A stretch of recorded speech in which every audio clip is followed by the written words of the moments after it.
welcome to yet another fabulous episode of the Rocks and Roots podcast, where we have a very special guest. All our guests are very special, but this is an extra special, very special guest. And before we introduce him for the third time, my co-host, who has his, there he is. There he is Mr. Crank. How are you, Mr. Crank? I am doing much better. If you listened to my hour mini episode and then saw the Instagram video, I was not doing so good Saturday, but I am doing much, much better. Excellent. We want to see you walking and running. Yes. So, we would like to welcome Frankie Wilde back to the podcast for round 3. Hello, Frankie. How are you, Frankie? How's it going, guys? Thanks so much for having me back. Absolutely. You are welcome. We last spoke to you in October, and we started to discuss your trip from Denver to Chicago with fellow cyclist Michael Glickman, and we didn't get to everything, so we said, we'll have you back on soon, and it is now March 21st. So it's been a bit, but we are finishing up our discussion. Welcome back. How have you been? Thanks so much for having me. I've been pretty good. I've been looking to finishing our discussion for quite a while. I haven't had a chance to think about this trip that much in the last few months, so it's really nice to revisit it with you guys. Excellent, and we are glad to have you back. So last time we discussed pretty much the beginning of your journey. We discussed oxygen in a can. Fun times were had by all. So go back and listen. We'll put the episode link in this episode description because I don't remember what number it is off the top of my head. I just know it was October. We'll forgive you this time. That's okay. Thank you. I appreciate that. So kind of picking up from where we left off. So you were out there for how long again? How many weeks? So the whole trip from start to finish, me leaving New York on the train to returning to New York on the train, was 31 days. The actual time on the bicycle, my itinerary might prove me wrong, but if I remember correctly, it was actually only 25 days that I was out in Colorado on the bike. Okay. Which may seem like a lot to some, but to Frank, it's absolutely nothing since he's had a few epic journeys already. Yeah, this one was a little shorter than the previous ones, but as we discussed before, Colorado, really there is no shortage of excitement. Every mile is absolutely incredible. How many miles did you do overall? If I remember correctly, the itinerary that I laid out was a total of about 1,100 miles. Mm-hmm. Mike and I both deviated from the original itinerary a bit. If I had to guess, I ended up riding somewhere between 1,200 and 1,250 miles. Okay. But yeah, well over 1,000 miles and 1,000 miles well spent. I bet. Was it I also forget, since it's been about 6 months now. We are nothing but timely. Yes, if for sure. Anything else on this podcast. You know, we make we keep our promises. Was it a point to point or was it a circle that you did? This was a point to point. Okay. The trip started in Denver, and Grand Junction, if you draw a straight line, I think is only about 300, maybe 400 miles away. Okay. There are quite a few mountains in between, but on an actual train ride, you can get from Grand Junction to Denver or vice versa in less than 6 hours. Oh. I mean, it's not a very small state for sure. No, certainly not. And we took the scenic route on our way from one city to another. And correct me if I'm wrong, I just did the math. That works out to about 40 miles a day, which is actually on a bike, not a lot. So it seems like you guys were really enjoying the trip and not like, we got to do 100 miles a day, we got to push it. Is that kind of, was that your attitude throughout that month? Well, it would be 40 miles a day if we rode every day. Okay. What's different definitely from this trip compared to previous trips is because Mike and I knew that we were going to visit some national parks and some national monuments. In our itinerary, we programmed rest days. So we had 26 days on the road, but I think about only 20 or 21 of them were actually travel days. Any of those other days, we would be hiking or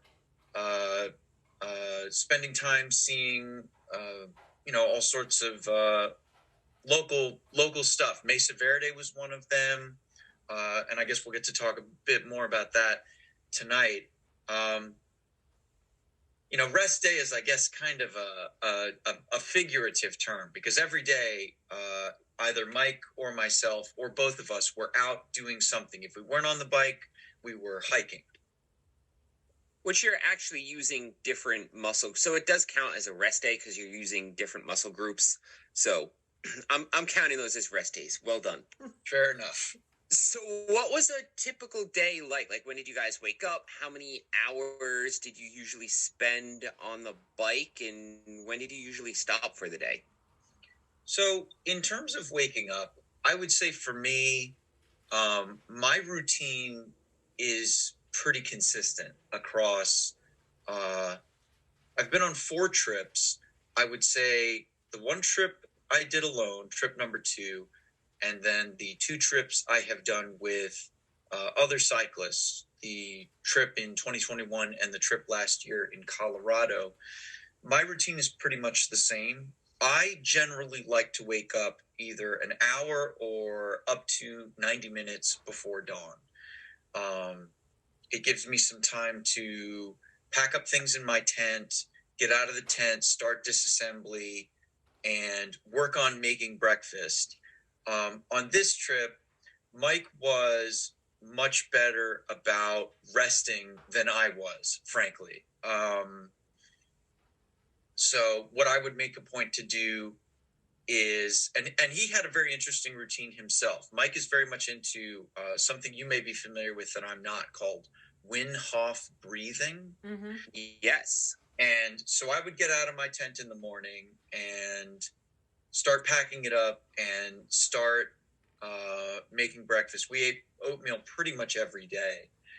And if there was any sort of lull in my preparation, as soon as I heard Mike start doing his Wim Hof breathing, which was for a period of about 20 minutes before he would come out of his tent, that's when I would start making breakfast. So as soon as I saw him, I could hand him a bowl and we could start talking and enjoying food. Now, with the Wim Hof breathing, what benefits came from that? With bike riding and everything. Well, I know that Mike, I think we discussed this a bit on the previous podcast. Mike was a very accomplished athlete in high school, and he has a number of sports injuries that he battled during this trip, which I'm sure he'd be happy to tell you about were he a guest on this show. And the Wim Hof breathing helped him deal with pain. It helped him deal with exhaustion. And in general, he would always wake up, and if he had his time to get prepared before he left his tent, he always came out ambitious and ready to tackle whatever challenge I had put in front of us. For those of you that don't know, and I guess we know who our next guest is, Tumbles, if he agrees, we'll get the information from you, Frankie, because that sounds incredible. For those of you who are not aware, the Wim Hof method was developed. I'm forgetting his full name off the top of my head, but look him up on YouTube. This guy holds the record for longest time underneath the water. It's like 4 minutes, something ridiculous. Mm-hmm. He holds the record for extended swim in some cold water underneath ice shelves. He does like half marathons across glaciers in just shorts and bare feet. And his whole philosophy is through controlling your breathing and exposure to cold and various conditions throughout many, many, many years, the human body is capable of almost limitless potential. So yeah, I would love to talk to, Mike about that. That sounds fantastic. Yeah, because I've never heard of anyone. Yes, his name is Wim. His name is Wim Hof. He has like the Guinness Book of World Records for being in ice in low temperatures. Yeah, crazy guy. So I've never heard of someone. You know, I've only seen him on YouTube doing it. I've never heard of anyone or come across anyone that has tried to apply it. So that sounds really, really cool. Mike is living proof that it works because we both survived this trip. Fantastic. Yeah. But not everything went smoothly. Stalking your Instagram, preparing for this, you in one of your videos you talked about a barb, which I didn't even consider because when I was into biking, I was off-road, so I didn't have to worry about any of this crap. But it makes total sense. Tires are made out of steel, and when they blow, you get steel barbs in the road. We've all seen them on the side of the road, and, steel barbs and bike tires do not mix. So, can you tell us about that and any other mechanical issues? Yeah, absolutely. In terms of tires, when I was much younger, I always thought the thing that you had to avoid if you saw it on the road while on a bicycle was glass. I have ridden over glass on Vixen and Vega multiple times, and fortunately never had an issue. Well, aren't you lucky? I'm sorry to interrupt you, Frankie, but Tumbles and I are laughing at each other because I've been biking with Tumbles 3 or 4 times, and the last trip we made it 2 miles in, and she got a double puncture from just tiny bits of glass that she didn't even see. We need to get you some Schwalbe tires. I guess so. I need to upgrade. Anyway, carry on, sir. We are sorry to interrupt. So, glass is what I always thought would puncture tires, and what I found out the hard way on more than one occasion, only once on this trip, right at the very end, is like you were saying, automobile tires and long haul 18-wheeler tires have steel belts that are in them, that when those trucks experience a blowout, you end up with tiny barbs of the belts from these tires scattered all over the highway. And to an automobile tire, which is obviously filled with steel belts itself, it's really a non-issue. But because these things are so small, yet so sharp, my bicycle tires, which have a plastic liner in them that makes them much heavier than a traditional bicycle tire that you might find on a very narrow track road bike, these metal barbs are strong enough to puncture the 5 millimeters of plastic in my tire and put a hole in the tube inside of it. But as you pointed out, that was not the only mechanical issue that we had on the bikes. I'm very fortunate in that during this trip, the only maintenance that I ever had to do to Vixen, who was reassembled by Wild Across America alum Corey. I don't know if we spoke about Corey on the first time I was on the podcast. I'm friends with a fantastic bicycle mechanic from a local shop that I've gone to for years. He did such a good job fixing Vixen between trip 3 and trip 4 that the only thing I ever had to do was adjust the pads on my disc brakes, and beyond that, and dealing with a flat on the last day of the trip, Vixen performed flawlessly. Now, Mike was riding my second bike, Vega, which I purchased while Vixen was broken. And I did not originally intend for Vega to become a tour bike, but when I was initially planning this trip and Mike expressed interest, I decided rather than him spending money on a tour bike, that I would spend a little money preparing my second bike to do this tour, which was not something initially I thought was possible. But once again, tour alum Corey helped me make happen. I thought we did a pretty good job preparing the bike. We changed a lot of parts on that bike. We added racks to it, which it did not come with. We changed the crankset, so the sprockets on the front of the bike, and we changed the rear cassette, the gears at the back of the bike. We also even changed the rear brake caliper. We did not do any service or maintenance to the front brake before the bike trip. And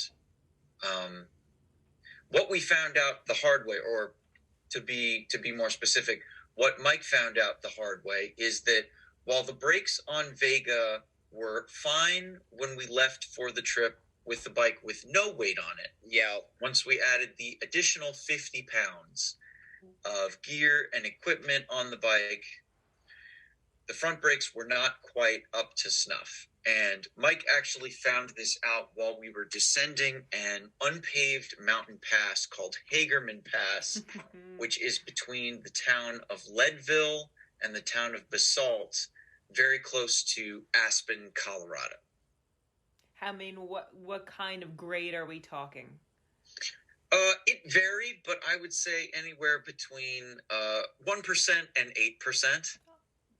Which 8% significant. That is significant, yeah.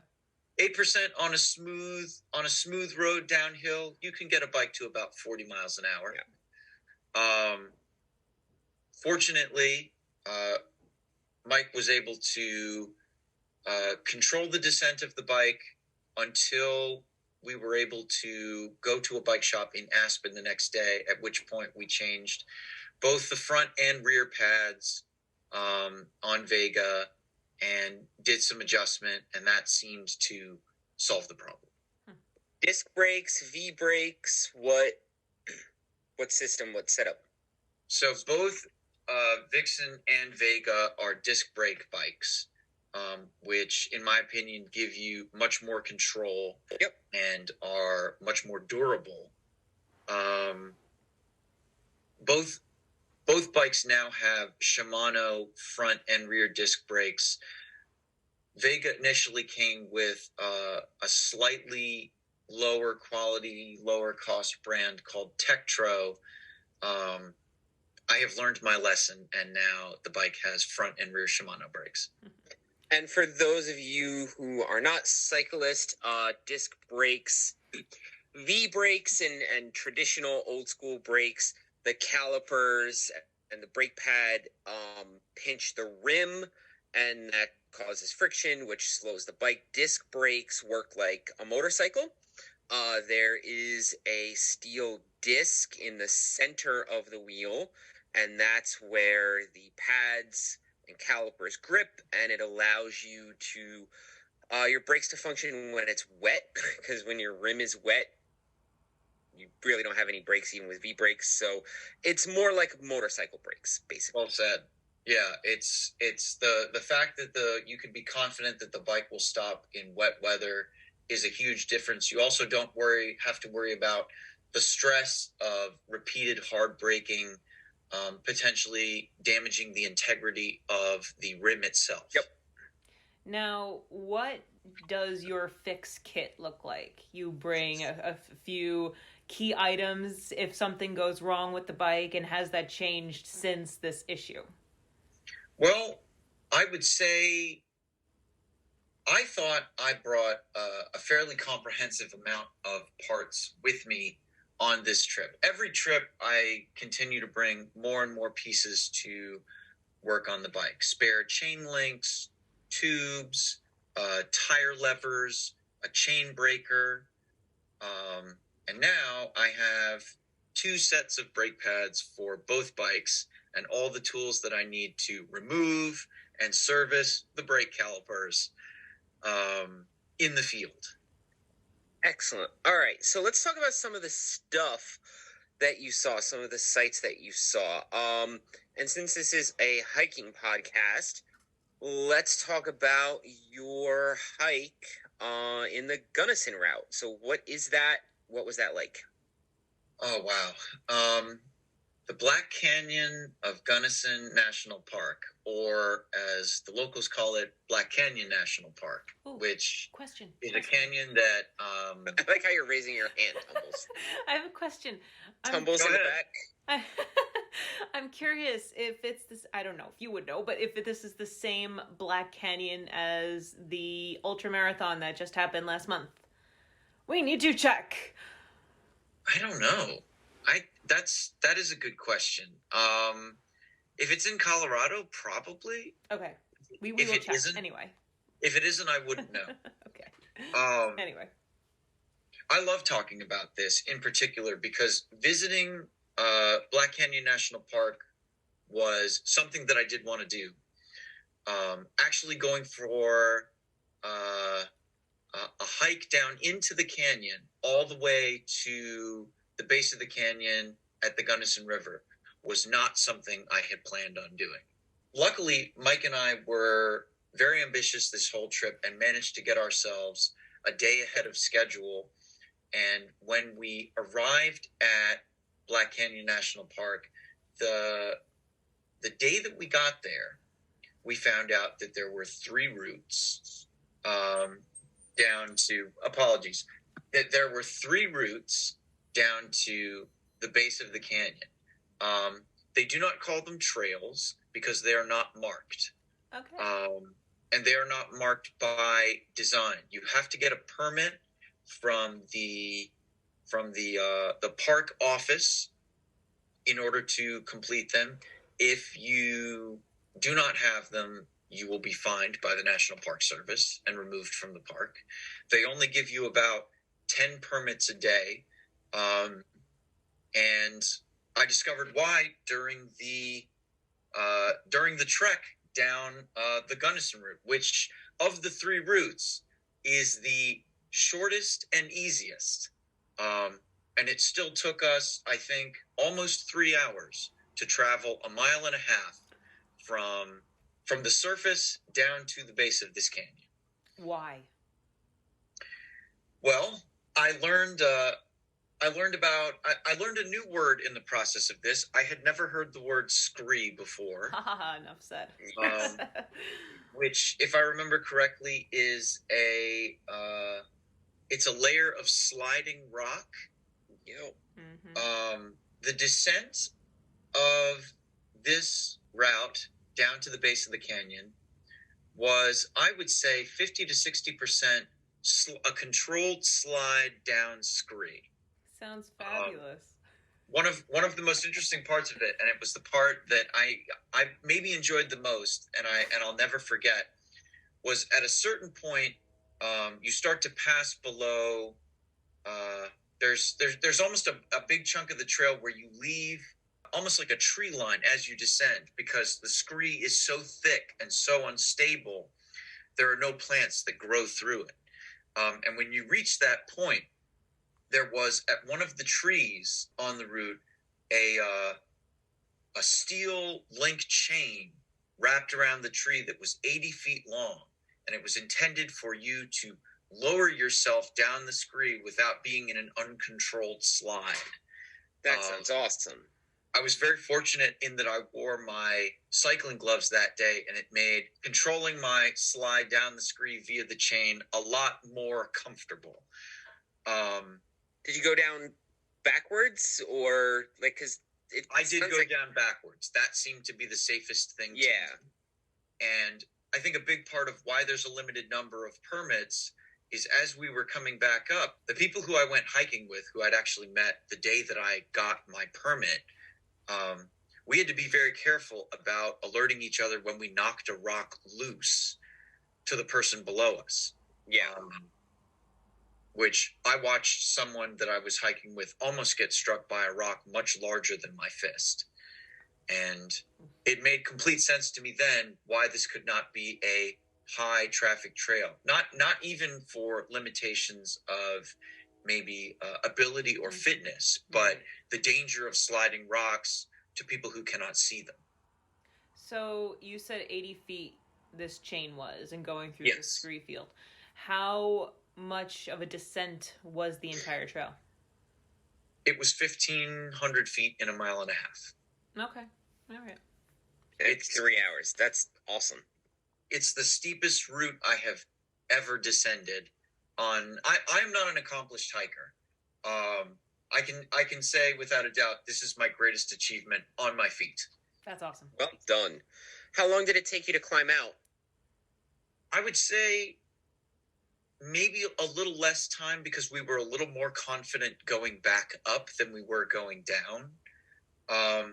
It was also quite a bit warmer on the way back up, so we were able to remove some layers, put them in our backpacks, and we started the descent in the dark. Oh, okay. I think we were on the trail to go down about half an hour before dawn, and there was a lot of cloud cover, so the lighting was not great. Fortunately, when we turned to come back up, we were under a clear blue sky. Not that we could see the sun from how deep we were in this canyon, but between visibility and it being a little warmer and us kind of having our legs under us at that point, I think we made it up about 30 minutes faster. Nice. Very nice. That's like a fun trick. Yes, put it on the list, Tumbles. Okay. So there on your Instagram is a really cool video. You don't have a lot of these, which is why I was curious about this. But you have a point of view, like from the handlebars, as if, the viewer was sitting on your handlebars going through, help me with the pronunciation, Debach? I believe this is Debec Canyon. Debec. Okay.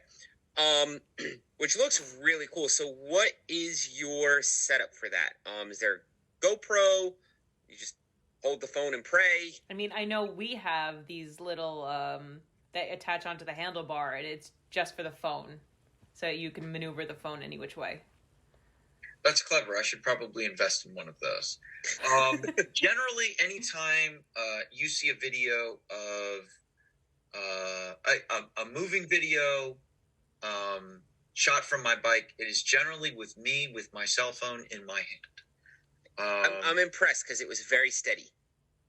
Well, I guess I would say I can't endorse this practice, but the bike trips have definitely given me a lot of time to perfect my ability to ride one-handed, and I have chosen to exercise that by filming for anyone who is interested in seeing the places I see. And Debec Canyon this is actually another instance of Mike and I diverting from our initial route. I think the night before we climbed up the Grand Mesa, which was our last big ascent in Colorado, I spent some time researching the area north of Grand Mesa because I saw a winding road that took you down into a river valley, and it was something I had not looked at. It was prompted actually by what we were talking about when we were discussing the maintenance of the bikes and the issues that we had.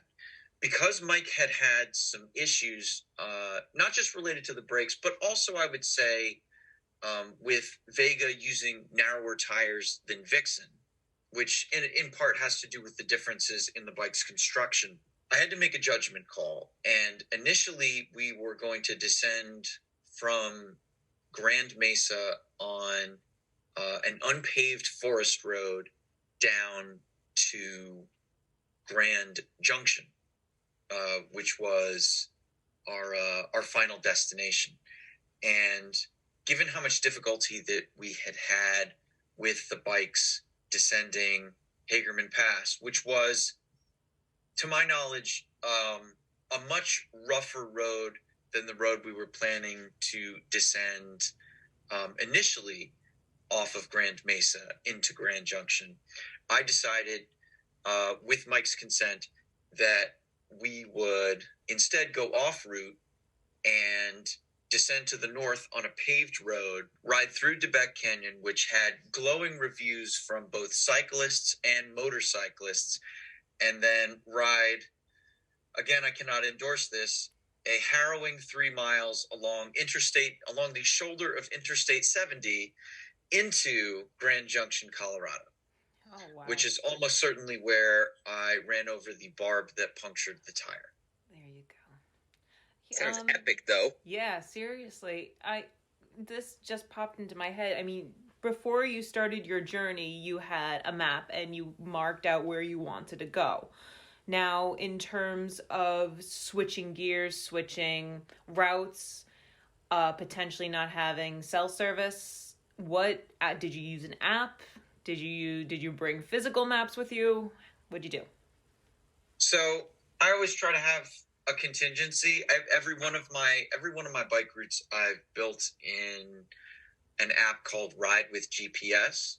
Generally, what I'll do prior to a trip is build an entire route, and then because that file size can sometimes be difficult to navigate on a smartphone, I'll break it up into smaller sections like part A, part B, part C, part D, because that makes it a little easier for a cell phone to open and navigate the file. In addition to that, I'll use a more traditional navigating app like Google Maps, which gives you the ability to download data about a particular area so that you can use it without a connection to Wi-Fi or cellular service, which can be a problem in Colorado.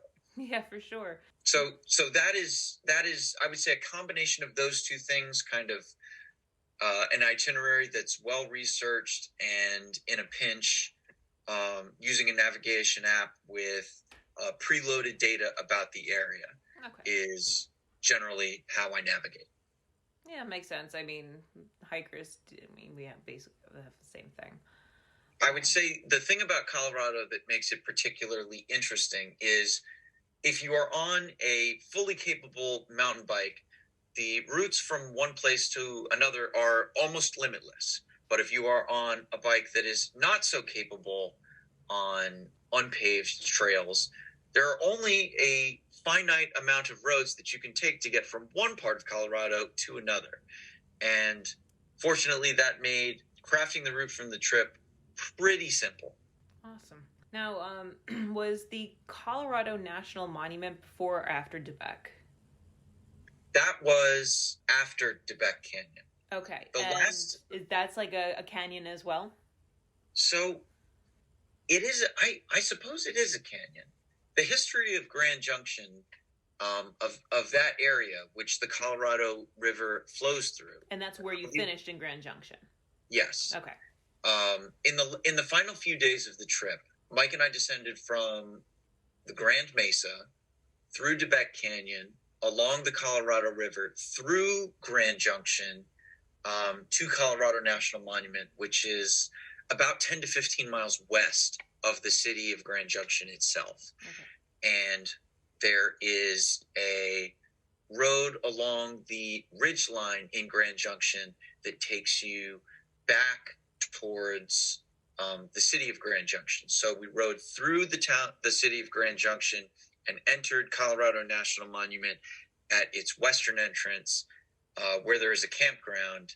And then on the final travel day of the trip, we rode from that campground through the National Monument on the Ridge Road back to the city. Okay. And what is the monument's claim to fame? What's so special about that area? Well, for me, my dream has always been to ride Vixen through the Red Rock Desert. It was a big part of why I chose my first solo tour to be through the Southwest in the winter. Mm-hmm. And I got small portions of that, but the Red Rock Desert, really the most ideal scene for that in America, you can only find really in two places, southern Utah and northern Arizona. But in a very, very small portion of Colorado, you can ride through and see Red Rock Desert. And that happens to be just west of the city of Grand Junction at Colorado National Monument, which is, awesome. I think if you were to draw a straight line, less than 150 miles away from one of Utah's most famous national parks, Arches National Park, which is very close to the city of Moab. Another good ultramarathon. Yes. Yeah, sure. So what, geologically, how old is the monument? Because it looks like the Grand Canyon. So do you remember, did you research anything about the geology there? At the time, Mike and I definitely went into the visitor center and watched any and all the videos that they had for us. I have to imagine that that place, and if you get a chance to listener visiting Colorado, don't miss Colorado National Monument. It's one of the most gorgeous places in the state. The historic Rimrock Drive. I'm Yes. looking at their website. Okay, that's a 23-mile stretch of road in the monument. Probably a very comfortable and easy drive. A bit more challenging in 90-degree heat under a cloudless sky. I would say. But very, very rewarding. The Park Service also is aware of cyclists. Please stay alert for cyclists, slower vehicles, and wildlife. So you're within that important realm. That's good to know. Mike and I were the only two cyclists we saw that day. Oh, wow, okay. I'm looking at climate data for Colorado National Monument 1991 to 2020. Normals and extremes, it looks like 107 degrees was the absolute record high. So yeah, that's pretty fucking hot. I'm trying to dry look. Heat, Crank. Yes, yeah, it's a dry heat, so it's not bad. I gotta say, when we were in Las Vegas, it was maybe about 97 degrees, 100 degrees, and initially we didn't feel it. But it was only after we walked maybe 2.5 miles, we're like, holy shit, it's really hot out. But yeah, that first 5 minutes is fine, but when you get to that 5th hour on the bicycle, it catches up with you. I bet. Wow. Yeah, and just being in the saddle for that long, yeah, that's got to be rough. So we totally skipped over, and I want to make sure we get this in because I am very, very curious. Mesa Verde, I know we're going out of chronological order on your trip. That's fine. But there are structures constructed by some peoples. How old are they? Who built them? Talk to us a little bit about that. This was something I really wanted to get in while we have you here for round 3. Absolutely. So when I arrived in Mesa Verde, I stayed there for 2 nights. And my rest day that I used, again, I use the term rest day loosely because Mesa Verde National Park is quite big, and I used my bicycle to get to the different indigenous dwellings that I had the opportunity to visit. Why I was drawn to it is, to my knowledge, they are the largest cliff dwellings in the Western Hemisphere that we know about. And certainly the largest in America. My memory from the hike is a little foggy on the concrete details, but if I remember correctly, they're about 800 to 900 years old. And they are much larger than they appear in pictures. I had the opportunity to visit 2 of them. One of them was called Balcony House. What's fun about that one is you actually have to descend a very tall ladder in order to get to it. So not everyone chooses to visit that one, particularly if they have a fear of heights or crawling through small spaces.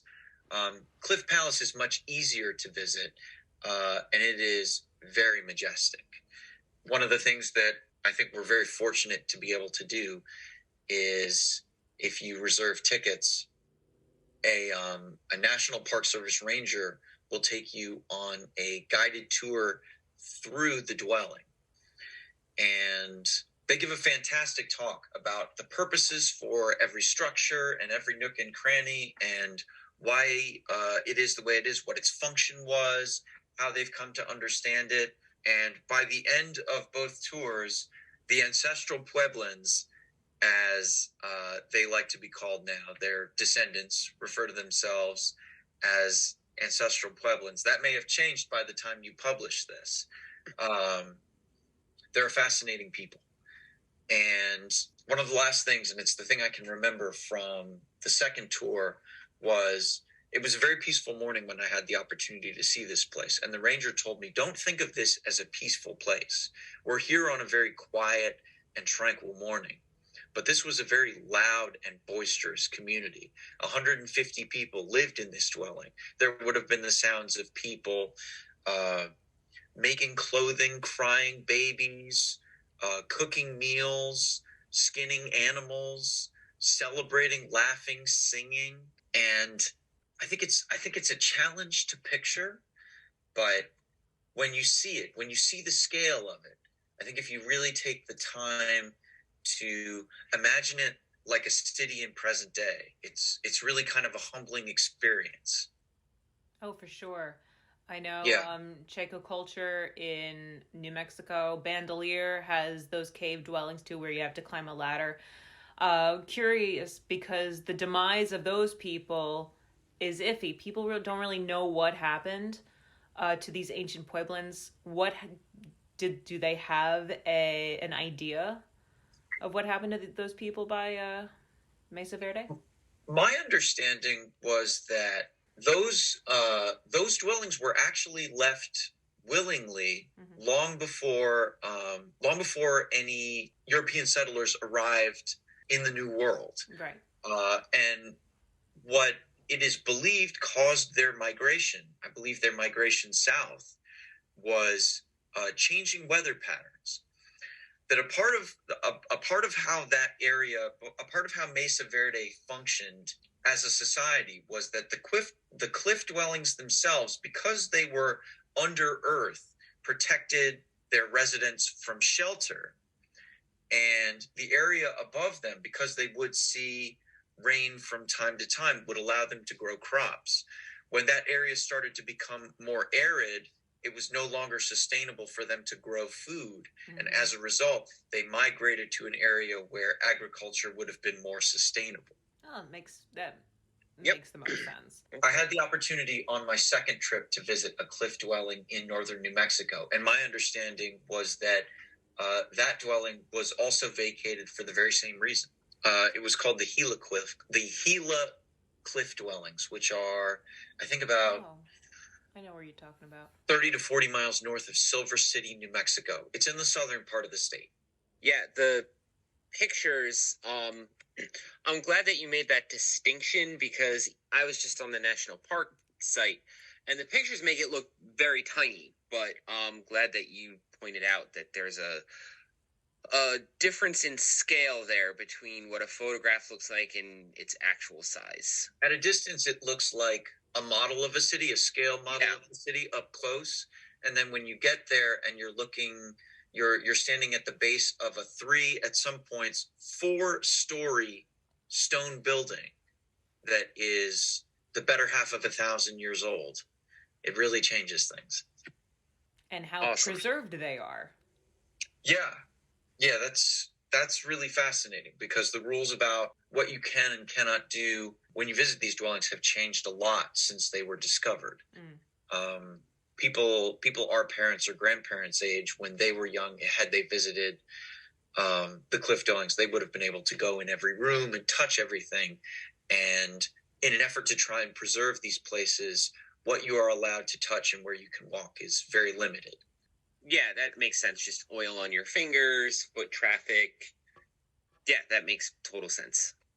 Okay, so let's talk about finishing your trip. On the last day, you saw the first day of the Chicago Jazz Festival. So this is something that we enjoy on some of our hiking expeditions, are things that are unexpected. And for me, a lot of the times, it's not necessarily feet on the ground on the trail. I enjoy going off and seeing other parts of the country just as much as the actual trail. So that seems like it was something that you just kind of happenstance ran across, which is, the best part of some of these trips. You're absolutely right. This was very much an unplanned and unexpected surprise. On our way home from Grand Junction to New York, Mike and I switched trains in Chicago, and there was a layover while we were in Chicago, I think of about 5 to 6 hours. And so when we disembarked one train, I pulled out my phone to see if there was anything locally that was happening that was interesting. And that was when I discovered that the Central Park of Chicago, which is called Millennium Park for any Illinois residents who may want to correct us, hosts a jazz festival at the end of the summer. And Millennium Park is less than a 1 mile walk from Chicago Union train station. So after Mike and I had the opportunity to check our bikes and bags for the next train, we looked at each other and said, well, why not? It's only about a 15, 20-minute walk. Why don't we walk down there and see how it is? It's free.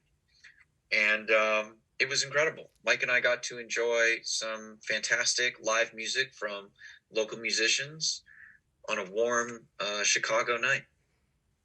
It was really, I wasn't expecting this trip to have such an interesting finish that included a splash of culture rather than nature, but it was really a great way to enjoy the last night before I came home to New Jersey. It sounds like this trip, out of all of your trips, has the most culture that you've experienced. You took the time and you visited different sites. Would you say that? I think so. One of the things that I'm sure that I didn't discuss much on my Instagram, but is something that happened, was for the very first time in my life, I went in a nude hot spring on this trip. Proud of you. And there's a lot of culture to experience when you're in a hot pool filled with other naked people. I mean, you didn't have to travel all the way out there. You could have just gone to the shore, Jersey Shore. That's true. That's very true. I don't have a good response for that. Fair enough. Was it comfortable? Did you enjoy the hot spring? Absolutely. There, we ended up staying a second day. Excellent. Well, Mr. Frankie, I mean, the whole episode, the past 2 episodes have been stories about this trip, but could you think of one last story to kind of seal this trip up before we end? Sure. All right. There were a number of difficult days on this trip for Mike, and there were a number of difficult days on this trip for me. Some of them we took together, some of them we took separately. On my initial itinerary, I had planned on visiting the city of Telluride, Colorado, which is a swanky ski resort town similar to Aspen. And the more time I spent with native Coloradans, the more I had learned that this was maybe a place that did not have, that it had the views that I was looking for, but not necessarily the culture that I might have appreciated.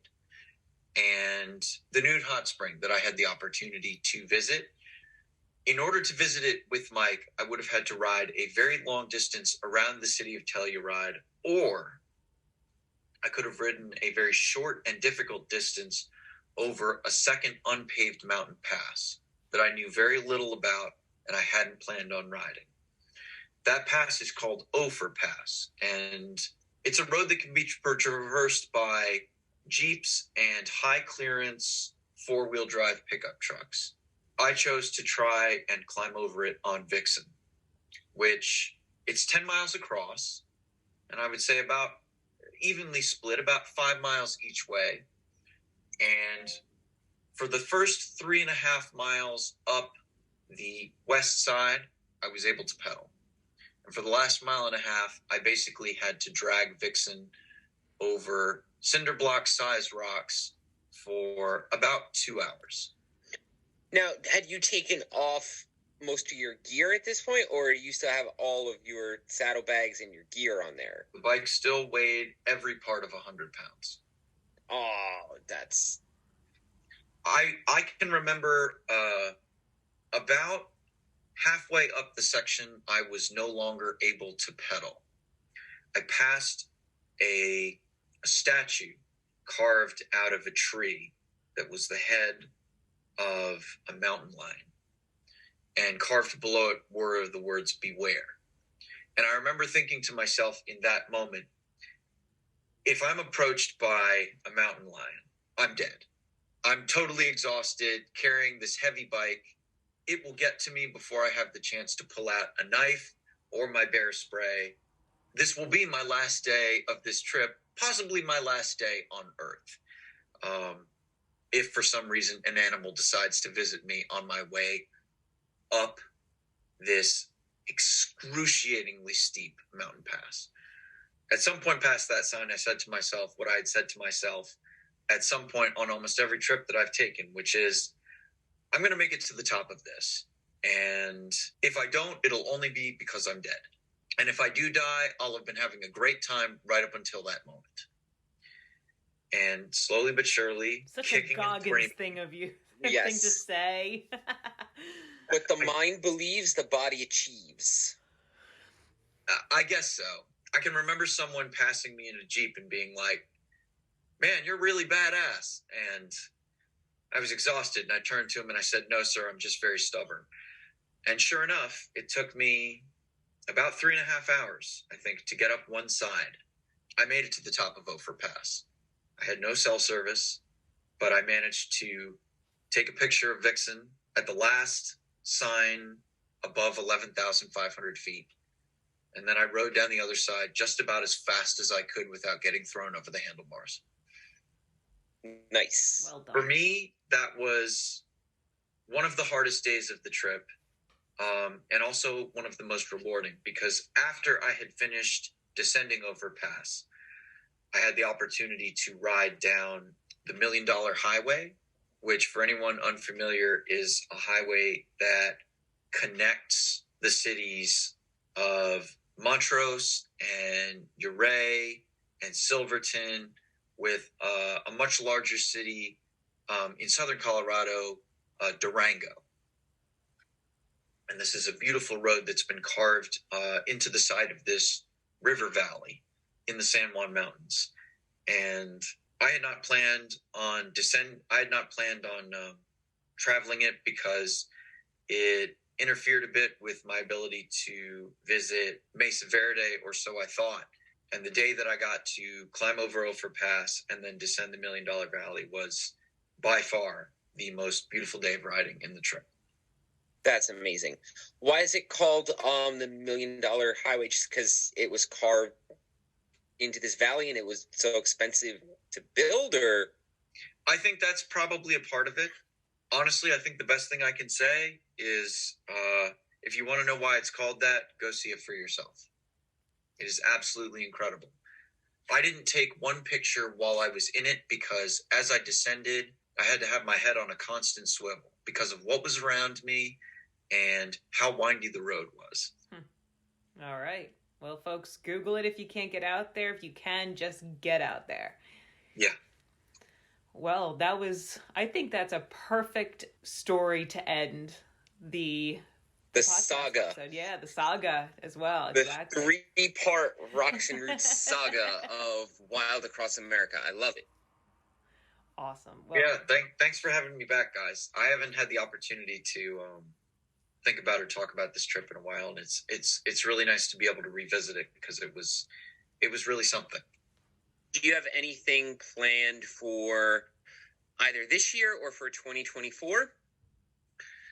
For 2023, I think, unfortunately, I may be on hiatus from taking any extended tours. I think it depends on a number of things. One of the questions that I get asked a lot by people who do not know me, who somehow stumble across Wild Across America, is how do you afford all this? And the answer is barely. It can be very expensive to bicycle tour, even if you only sleep in your tent, even if you only travel back and forth by train and you're not flying and shipping your bike. And for the reason of money, I don't think I'll be able to do a trip this year. Next year, let's cross our fingers. I have some ideas. It'll be interesting to see how I can make them plan out. I do have a trip that actually begins in Grand Junction and finishes in northern Arizona that I would love to discuss with you as soon as I know it becomes a possibility. that sounds Awesome. great. Yeah. So yeah, if that becomes a possibility, we'll talk about planning, and we could do an episode leading up, and then when you get back, we can do a debrief. So fantastic. Can you give us, before we let you go, your Instagram? And then I don't know if you have anything else, because I've just been stalking your Instagram, but can you give us, how can people find you? So if you want to find me, go on Instagram and search for Wilde Across America. Wilde is spelled Wilde, and then right across America as you would normally spell it. And that's how you can find me. I'm always happy to answer any questions and share stories. And I love following other adventure cyclists. I check it very frequently to see what other people I have met or people I'm inspired by are up to. And yeah, at every opportunity that I can, I will share more stories about this trip and hopefully trips to come. Awesome. Thank you very, very much, Frankie. We look forward to talking to you soon. Yes. Great. Thanks you, so much, Frank. guys. All right, Frank. All right, y'all. This was an awesome episode with Frankie. Once again, third time's a charm. And yeah, I mean, Frankie's Instagram is definitely more colorful than ours lately, but we will change that sooner than later in the next couple of weeks. Follow us on the gram, rocks_and_roots_pod. Same name on the TikToks. If you want to email us, we're same name at Gmail. I mean, I don't check it, but whatever. Makes you feel better. All right, instead of that, just DM us, say hi. If you have an idea for a guest to come on the show, let us know. We love chatting with y'all. All right, that's it. Ciao.